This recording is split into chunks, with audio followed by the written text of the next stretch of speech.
Hi everybody, welcome to the 46 Sports Studios. I'm Chuck Freeby on Facebook Live as we answer the question that has been asked to me a lot over the last 2 weeks. What is your high school football schedule going to look like in 2018? Well, today we are 1 month from kickoff, so it seems like a great day to reveal our 29th season of high school football coverage on TV-46, and it will start in the city with a heart, with the annual battle for the Mangy Lion, the penultimate one, between Elkhart Central and Elkhart Memorial. What a game they played last year on the banks of the Elkhart River, where Elkhart Central pulled out a 21-20 victory. Josh Shattuck's team has to rely on the running of Ricky Roca once again this year, but the defense has been making a lot of improvements over at Elkhart Central, and they think they're going to have a bang-up year. Meanwhile, Memorial will have quarterback Tyler Lehner returning, and you may recall 2 years ago the Chargers won the ball game over at Charger Field, so it's always a great rivalry, and we look forward to kicking off our season over in the city with a heart. What about week 2? Well, let's jump into the NIC for week 2, as we'll have South Bend Riley taking on Bremen. Jarvis Edison's Riley Wildcats went 7-4 a year ago. They have to replace a dynamic quarterback, but they've got an outstanding all-state receiver in Jalen Jennings. They'll go up against a Bremen team that was very young a year ago when we saw them play, but Ryan Caldwell returns at quarterback. They've also got a young man by the name of Jacob Wonder out of the backfield who proved to be very versatile last season. Jordan Leaper's team excited about getting the nod to be on TV-46 again this year, taking on the South Bend Riley Wildcats. We mentioned Riley having to replace their quarterback by the name of James Jackson, who was one of the top ones in the NIC last year. August 31st, we'll stay in the Northern Indiana Conference, and we'll return to Father Bly Field at St. Joe High School for the Holy War between Marion and St. Joe. Do you realize Marion has never lost at St. Joe's Father Bly Field? But Reggie Glahn no longer the head coach. Now John Brock runs the offense for Mike Davidson and the Knights. And Mike Davidson also has an outstanding linebacker coming back in the name of Zach Whitfield. They'll be tested by the St. Joe offense. The Indians, led by their quarterback Ashton Rushkowski, who has been getting all kinds of looks during the summer. He's got offers from places like Butler and Valpo, and the Indians think they'll be able to put points up on the board this year. So who knows, maybe it'll be a shootout at Father Bly Field on the last Friday of August. That Friday right before the Notre Dame home opener should be an electric atmosphere in South Bend. September 7th is week 4 of the season. We go into the Northern Lakes Conference for the first time and take a look at last year's NLC champ Northridge taking on Plymouth. Now, John Barron always has a terrific offense at Plymouth, and this year should be no different. He'll have his quarterback Cole Filson returning, and Blake Reed, the young man you just saw carrying the football there a moment ago.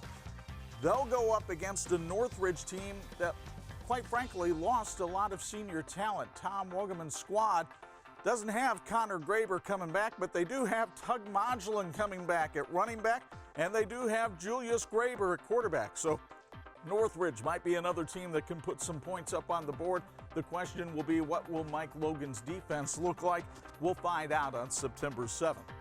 September 14th, midway through the season, that US 33 rivalry renews itself as Goshen makes the short trek over to Dunlap to take on the Concord Minutemen. Now, the Redhawks had their struggles last year. They only went 2-9, but Wesley Van Hooser is back at quarterback, and Dominic Sosa spearheads the defense. They'll go up against a Concord squad that over the years has been dynamic offensively, and we have no reason to think Craig Kaler's team is going to be any different this year, because that young man, Ethan Kane, will be throwing the football again in his second year at quarterback.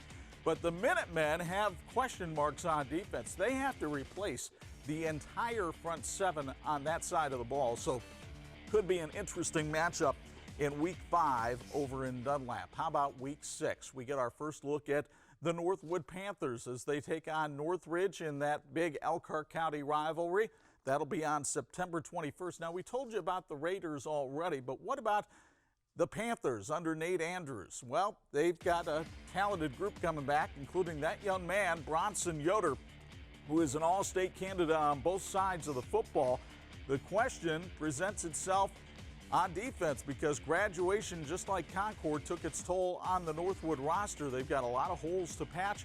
We'll find out if they've done a good job of it by week 6 when they get a good test from Northridge. September 28th, if there is one game that a lot of people have been talking about this summer, it is this one. It comes from the NIC, and it has New Prairie making its first visit ever to Penn. Russ Radke's team loves to run the wishbone, and they'll do it again this year. They've got a young man by the name of Chase Ketterer, who is a speedy, dangerous threat. He'll probably take over for Nick Wilson at quarterback this year. They go up against a Penn squad that will probably have a new quarterback this year. Ryan Lynch, to my understanding, is sitting out football, so Ronnie Paulus will take over the signal calling duties for the Kingsmen. But boy, Penn's got a talented and experienced linebacking core on defense, and that should keep that Kingsman defense stout. Corey Yeoman always lauds his defense, and this year should be no different. That should be a fun night on the artificial turf of TCU Freed Field when New Prairie takes on Penn. So now we go into October. You can feel the leaves turning. You can start to smell them coming up. And it's Warsaw and Northwood in week 8 of the season. If there is one coaching move that's been talked about in the offseason, it's Bart Curtis going from Mishawaka down to Warsaw. So if you look at the Tiger highlights here and you see a lot of running, that's what you're going to see from Bart Ball as well. And the question will be how well he can imprint himself on this Warsaw team. By the time week 8 gets around, we should have a pretty good idea. Now, I remember a big game years ago when Bart took a New Prairie squad into his alma mater, Northwood, and got a key tournament win. We'll see if they can get one in the regular season in week 8. That's on October 5th. And we close out the regular season on October 12th with the Backyard Brawl. And with Bart Curtis leaving Mishawaka, that means Keith Kinder comes in and takes over the role there as the head coach.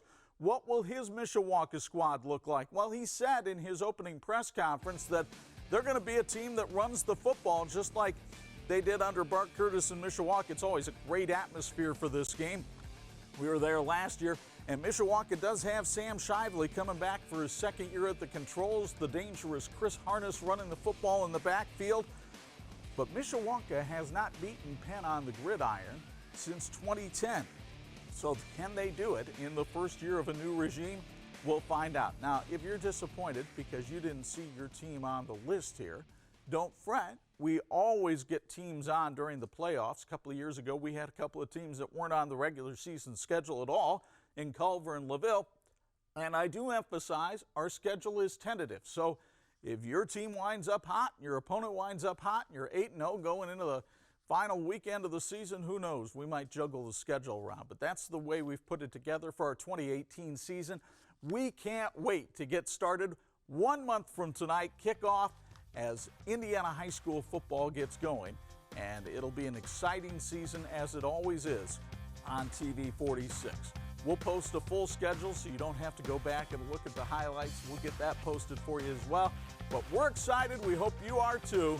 2018 football just around the corner on TV-46.